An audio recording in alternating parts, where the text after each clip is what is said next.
Bienvenidos chicos y chicas a una clase más de estudios sociales de 11º año. En esta clase estaremos abordando lo que es el sistema político electoral en este periodo de 1950 a 1980. Ok. Para empezar, es importante reconocer que el sistema político costarricense tiene actores políticos, precisamente hablando de este periodo de 1950 a 1980. Y estos actores son los partidos políticos. Bueno, los partidos políticos son los principales actores de nuestro proceso electoral, siendo los más importantes los socialreformistas, con el Partido Liberación Nacional encabezando estos actores políticos que tienen gran relevancia en nuestro sistema político electoral. También tenemos a los socialcristianos, de la oposición mayoritaria al liberalismo, y por último tenemos a lo que es la izquierda. Claro, se deja al margen todos los grupos y partidos regionales y provinciales que se han inscrito para participar formalmente en las elecciones entre las décadas de 1950 y 1980. También es importante recordar que en esto de la vida electoral en Costa Rica no solo se expresa por medio de los partidos políticos. Estos son los principales actores, los partidos políticos, pero la vida electoral costarricense no solo se viene a expresar por medio de los partidos políticos. También sabemos que los partidos políticos son los que participan en forma activa y abierta, pero también intervienen otros actores. Y podemos decir que estos actores son los medios informativos, 4 actores tenemos acá, los gremios profesionales,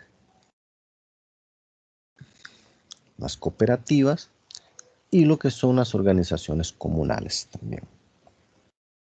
Okay. En el sistema político electoral costarricense hay un ente muy importante, que es el Tribunal Supremo de Elecciones.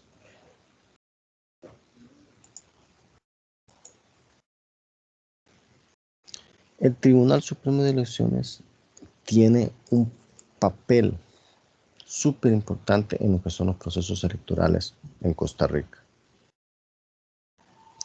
Okay. La forma de funcionamiento de nuestro actual sistema electoral costarricense surge a partir de la década de los 40. Bueno, y como resultado de la lucha política para enfrentar los procesos electorales y que tienen su fin con el Código Electoral, que más adelante lo vamos a estar tocando este tema con respecto a las principales características del Código Electoral. Bueno, el Código Electoral es presentado por el diputado comunista Luis Carvalho Corrales en 1947, siendo avalado por la Junta de Gobierno hasta 1948 y puesto en práctica por el Tribunal Supremo de Elecciones. Como decía antes, el Tribunal Supremo de Elecciones tiene un papel súper importante en los que son los procesos electorales. Bueno, ¿y por qué al Tribunal Supremo de Elecciones se le considera el pilar de la democracia en el sistema electoral costarricense a partir de su creación. Bueno, es importante saber que el Tribunal Supremo de Elecciones tiene cuatro funciones que vamos a estar viendo una por una. Es importante mencionarlas porque son funciones del Tribunal Supremo de Elecciones que tiene un papel preponderante en lo que tiene que ver el sistema político electoral costarricense. Bueno, una de las funciones es la función de administración electoral. Bueno, esto comprende lo que es la organización, dirección y control de todos los actos relativos a lo que es el sufragio. Esa tarea se realiza bajo estrictos estándares técnicos. Okay. La garantía de profesionalización y estabilidad de los funcionarios electorales ha constituido una de las mayores fortalezas de la administración electoral costarricense por más de 6 décadas. Dentro de la estructura del Tribunal Supremo de Elecciones, la Dirección General de Registro Electoral y Financiamiento de Partidos Políticos tiene la mayor responsabilidad en cuanto a la gestión de las elecciones. Por eso le digo que tiene una función súper importante en lo que tiene que ver los procesos electorales y cuenta con 3 divisiones. Cuenta con la coordinación de programas electorales, el registro de partidos políticos y el departamento de funcionamiento, el departamento de financiamiento a lo que son los partidos políticos. O sea, hablando de la primera función, que es en lo que tiene que ver con la administración electoral. En lo que tiene que ver la segunda función, que es de registro civil, la función registral civil preexiste al propio Tribunal Supremo de Elecciones. El registro civil se crea en 1888. Por eso dice que preexiste a lo que tiene que ver el Tribunal Supremo de Elecciones. Pero desde entonces concentra las funciones de registro de todos los acontecimientos de relevancia civil, incluyendo el nacimiento, la adopción, el matrimonio, el divorcio, bueno, la función y la adquisición de la nacionalidad costarricense. Asimismo, también corresponde a la tarea de certificar dichos eventos, elaborar el patrón electoral, expedir la cédula de identidad y bueno, también los constituyentes de 1949 tuvieron el acierto de adscribir el registro civil al Tribunal Supremo de Elecciones. ¿Para qué?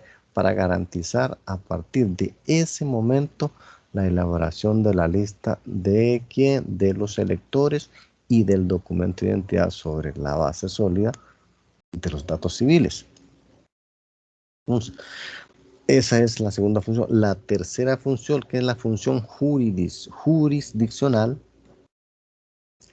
Bueno, rompiendo con el esquema clásico del monopolio de las funciones jurisdiccional en manos del Poder Judicial, la Constitución Política de 1949 asignó al Tribunal Supremo de Elecciones la competencia para dictar resoluciones irrecurribles en materia electoral. Durante la primera década del siglo XXI, la jurisprudencia electoral tuvo un desarrollo inédito, tanto en número como en su impacto sobre el sistema jurídico costarricense. Inclusive, vía jurisprudencia. Se crearon instituciones procesales como el recurso de amparo electoral. Bueno, el Código Electoral, que esto tiene que ver, del 2009 acoge en su título quinto el compuesto que está compuesto por 51 artículos, los distintos procedimientos que se tramitan ante la jurisdicción electoral. O sea, los magistrados, la magistrada, el Tribunal Supremo de Elecciones, son por ende jueces y juezas especializados en la materia electoral, con los mismos requisitos y rango que los magistrados que integran lo que es la Corte Suprema de Justicia. Lo que es la cuarta y una muy importante función del Tribunal Supremo de Elecciones es la función de formación en democracia. Lo que tiene que ver con el nuevo Código Electoral incluye entre las tareas del Tribunal Supremo de Elecciones la de promover valores democráticos, lo cual se ha venido convirtiendo en tendencia entre los organismos electorales de Latinoamérica. El Instituto de Formación y Estudios en Democracia es una dependencia especializada del Tribunal Supremo de Elecciones que tiene a su cargo promover una ciudadanía activa, apoyar el sistema educativo en el desarrollo de destrezas para la vida en democracia, ofrecer capacitación electoral a los partidos políticos, administrar un centro de documentación que incorpore nuevas tecnologías, realizar actividades de carácter académico y también promover lo que tiene que ver con investigaciones sobre la democracia, y elecciones. Entonces, por eso les comentaba, les decía que el Tribunal Supremo de Elecciones, por esas funciones que tiene dentro del sistema político electoral costarricense, ha venido a ser el pilar de la democracia en Costa Rica con respecto a lo que tiene que ver en los procesos electorales. Es un ente que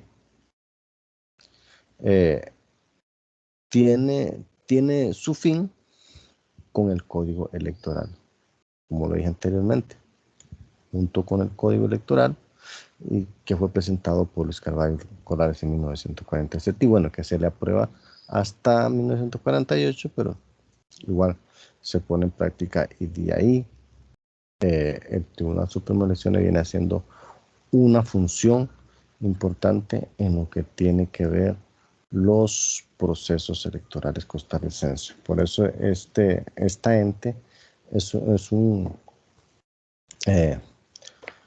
órgano que tiene mucha importancia con respecto a lo que tiene que ver el proceso electoral en Costa Rica. Bueno, viendo esto ya, vamos a pasar a lo que tiene que ver con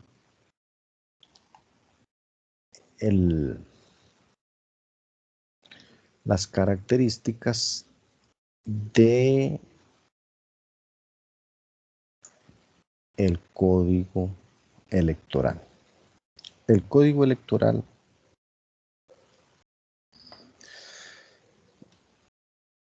entre sus principales características que presenta, hablando de las principales características, son 4 características. Bueno, primero que nada, una de las primeras características es que todos los costarricenses mayores de 20 años y luego, para 1971, los mayores también de 18 años tienen el derecho y la obligación de participar en el proceso electoral, para lo cual el Estado, a través del Tribunal Supremo de Elecciones, proporcionará las garantías para emitir su voto en forma libre y secreta. Ahora vuelvo a repetir. Por eso es que se le considera, como dije anteriormente, un pilar de la democracia. ¿Por qué? Porque es a través del Tribunal Supremo de Elecciones donde se proporcionan garantías para emitir voto en forma libre y secreta, donde se puede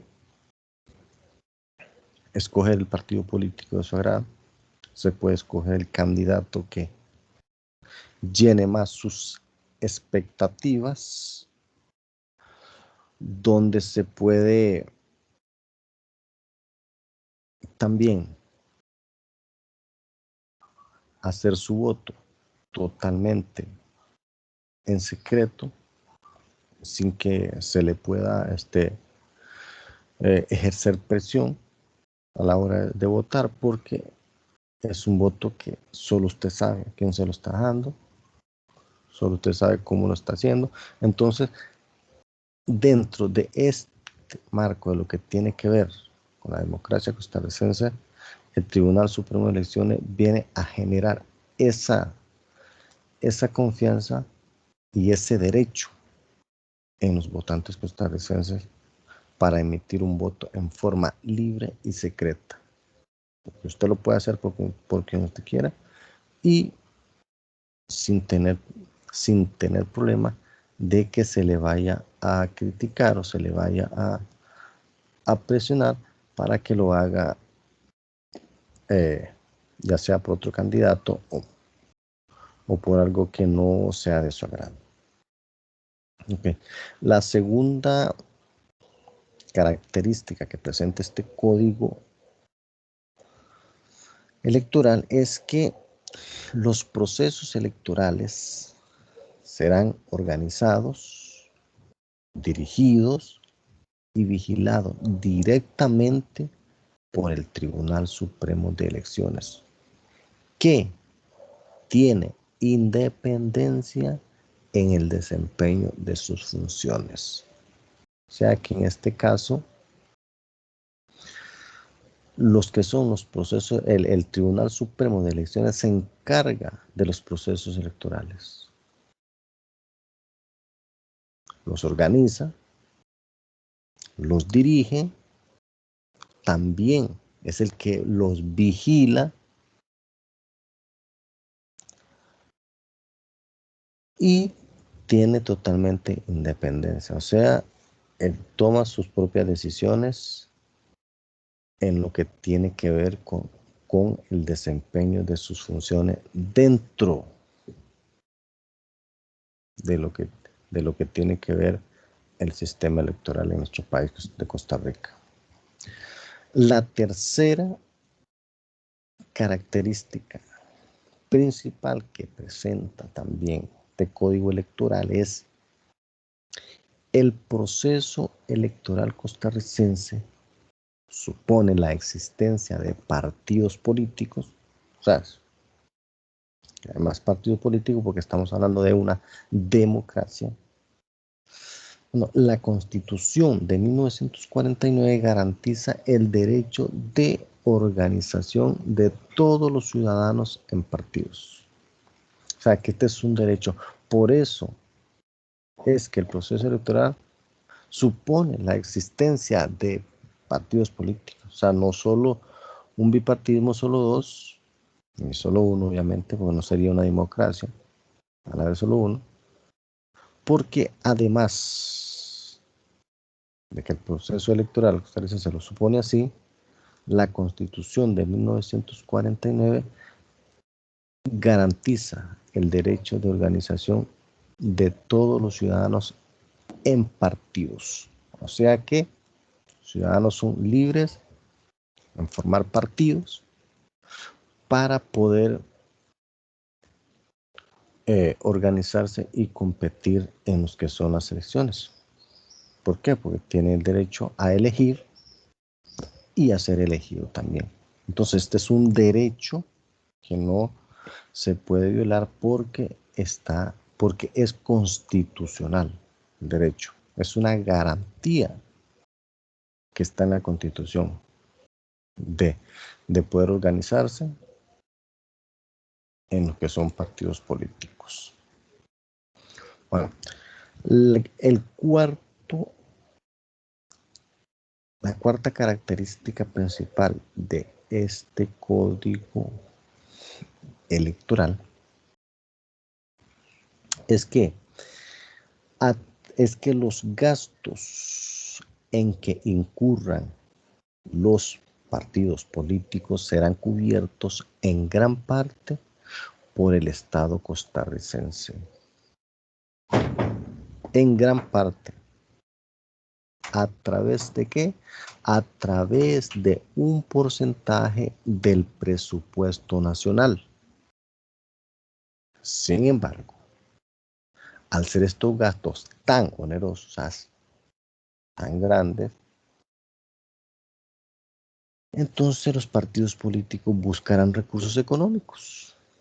O sea, que si no ajustan con lo que el Estado le facilita, con este porcentaje que el Estado tiene destinado ante el presupuesto nacional para lo que son los gastos que se incurren en los partidos políticos para sus campañas electorales, entonces los partidos políticos buscarán recursos económicos por otras partes. O sea, porque si no se está solventando, si no se está cubriendo todo lo que se necesita hacer en un partido político para poder hacer una buena campaña y poder atraer al votante, si no se llega a solventar estas necesidades, los gastos son muy elevados y obviamente hay que invertir en una campaña electoral, entonces ellos tienen que buscar recursos económicos a través de cuotas, contribuciones significativas. ¿De quién? De los miembros de las clases económicas poderosas. Ok, pero a cambio de ¿qué es lo que los partidos políticos tienen que dar a cambio de este apoyo económico, a cambio de estas cuotas que llegan a estos partidos políticos por las clases económicas poderosas? ¿Qué es lo que el partido político tiene que retribuir en respuesta de este apoyo económico? Bueno, los partidos políticos les ofrecen lo que son puestos en la Asamblea Legislativa,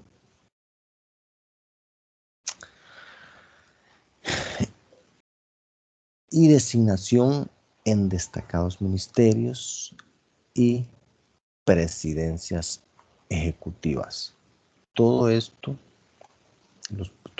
viene a ser como se puede decir así, como un clientelismo. O sea, que si usted participa, que si usted pone económicamente, que si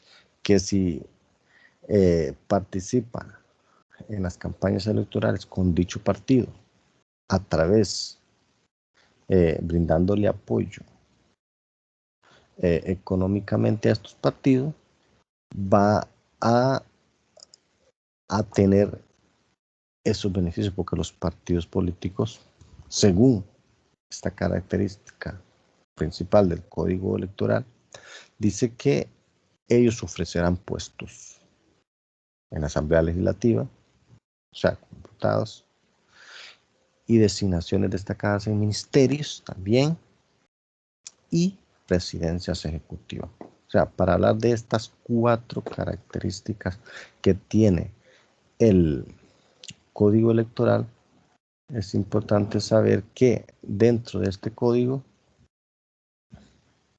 engloba lo que son los derechos de los costarricenses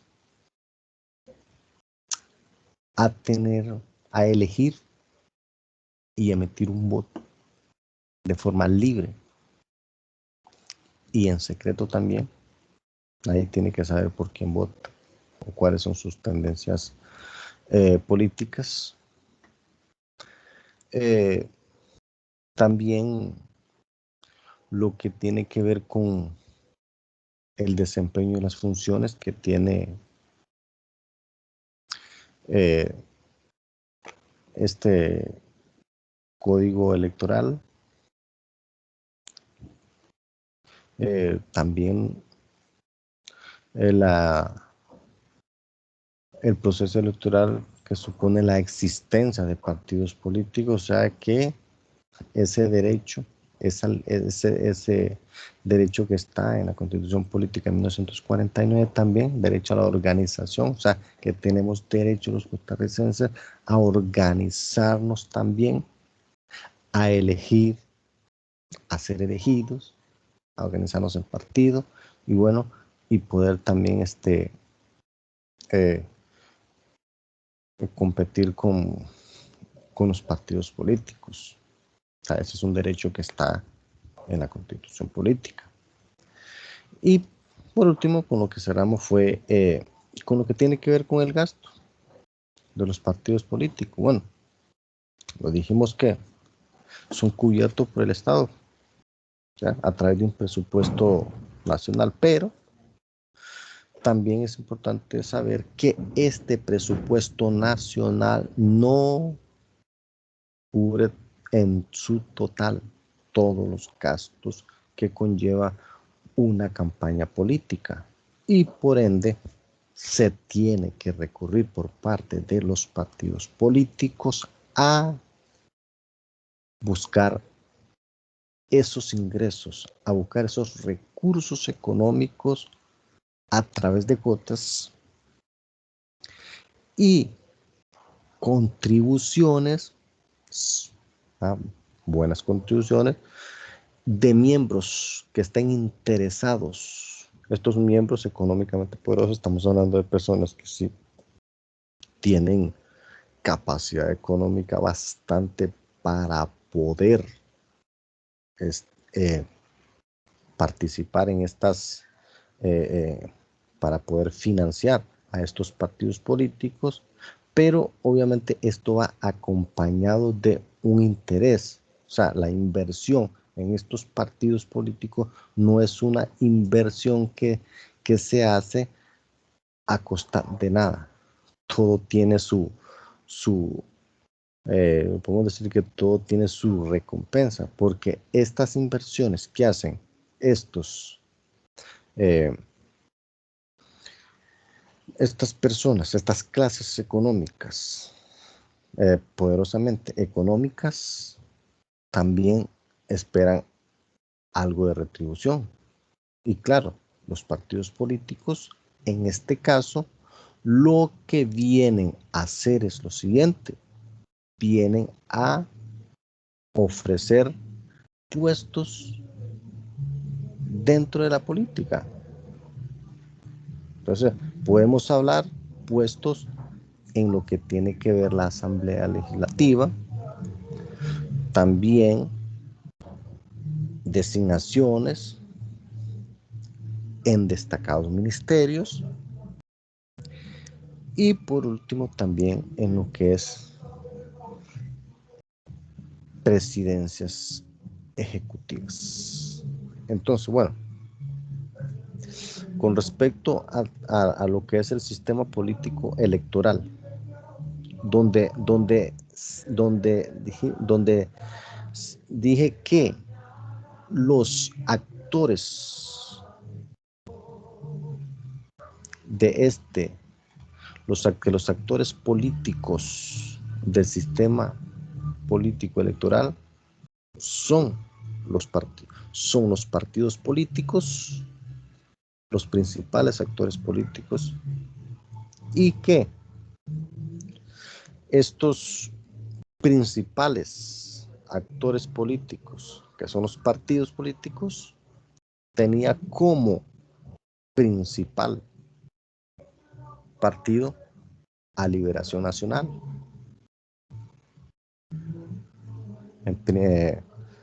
liderando esto, y seguidamente a los socialcristianos, que obviamente era una composición, era una unión de varios era una coalición. Entonces aquí entra lo que es la oposición mayoritaria al liberalismo. Y bueno, y por último, tenemos a lo que es la izquierda.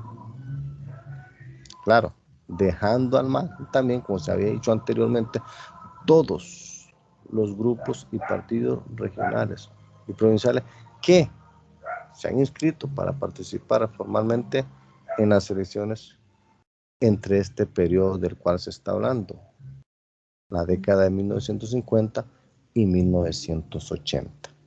Bueno, también es importante conocer un poco de lo que son los partidos políticos que tuvieron un papel importante entre lo que es el periodo de 1950 a 1980, que estaríamos hablando de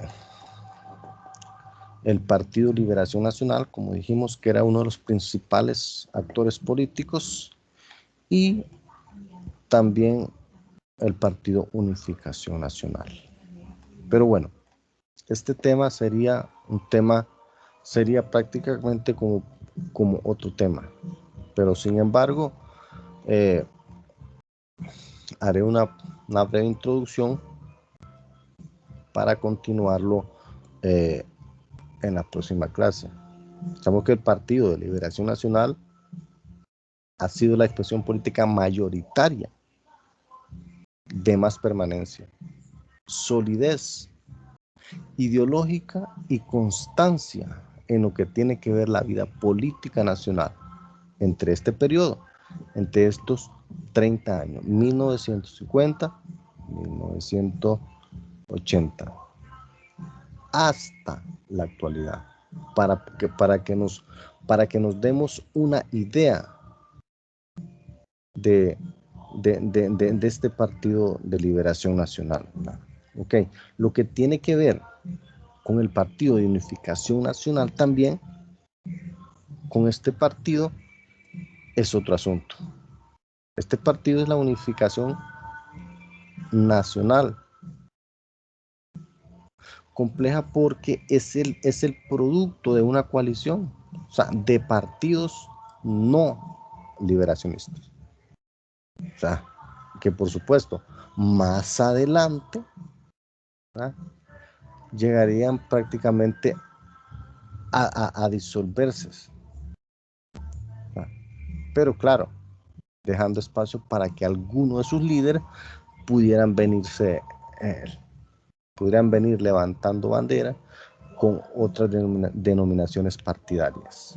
Ahí podemos tener unos cuantos ejemplos en cuanto a calderonismo y a lo que es el latismo, pero bueno, ahí sería también una breve introducción para poder ir teniendo una idea de estos sectores políticos. Y bueno, y el Partido de Vanguardia Popular, que podemos decir que prácticamente desapareció como fuerza electoral para 1950-1980.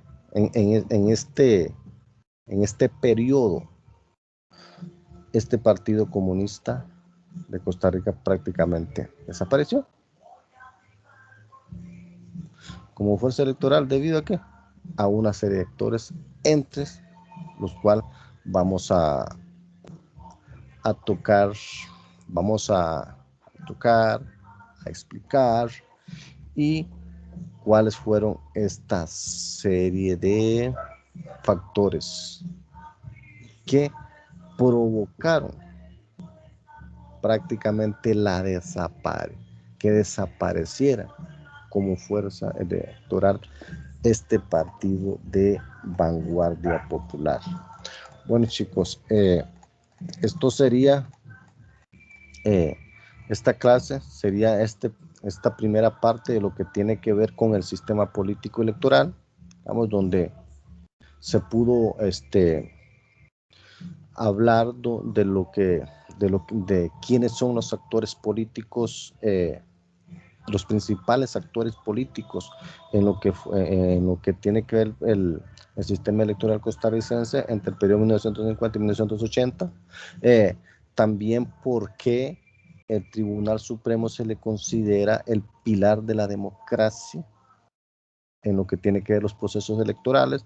Vimos las 4 funciones que el Tribunal Supremo de Elecciones tiene, y por ese motivo, por esas funciones que ha venido a tener un papel importante en los procesos electorales de costarricense, el Tribunal Supremo de Elecciones ha venido a ser tomado así como un pilar de la democracia en cuanto a este asunto de los procesos electorales.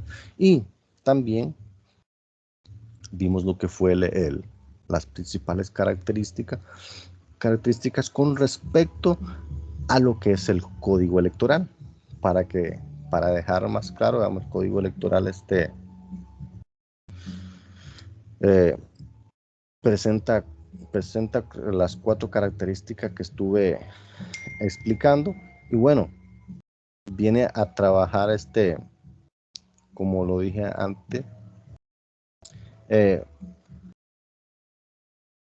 con lo que tiene con el Tribunal Supremo de Elecciones. O sea, que la forma de funcionamiento de nuestro actual sistema electoral que surge en la década de los 40, y bueno, que fue el resultado de la lucha política para poder enfrentar estos procesos electorales, que eran un problema antes por el asunto de que no había un control, que no había una entidad como el Tribunal Supremo de Elecciones para que pudiera estar atento en estos procesos electorales. Bueno, vemos que tenía su fin con el Código Electoral. Y este Código Electoral, que fue presentado por este señor de don Luis Carvalho en 47 y se viene a hablar en el 48, presenta estas 4 características importantes, que fueron de las que les estuve hablando anteriormente, para poder desarrollar este tema con respecto a lo que tiene que ver el sistema político electoral costarricense, entre ese periodo. Y bueno, y en la próxima lección estaríamos abordando ya en profundidad lo que es el Partido de Liberación Nacional, el Partido de la Unificación Nacional, y por último el Partido de Vanguardia Popular. O sea,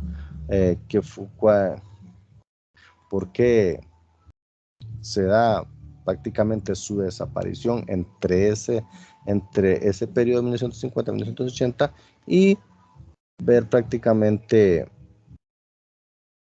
cómo fue que en este periodo se vinieron a dar esta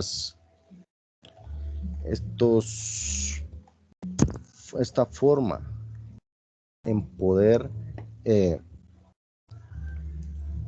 juntar todos estos datos para poder llegar a conclusiones de cuál fue el papel de cada uno de estos partidos políticos, cuáles fueron sus funciones y por qué fue que se mantuvieron dentro del sistema político electoral para esa época. Y con respecto al partido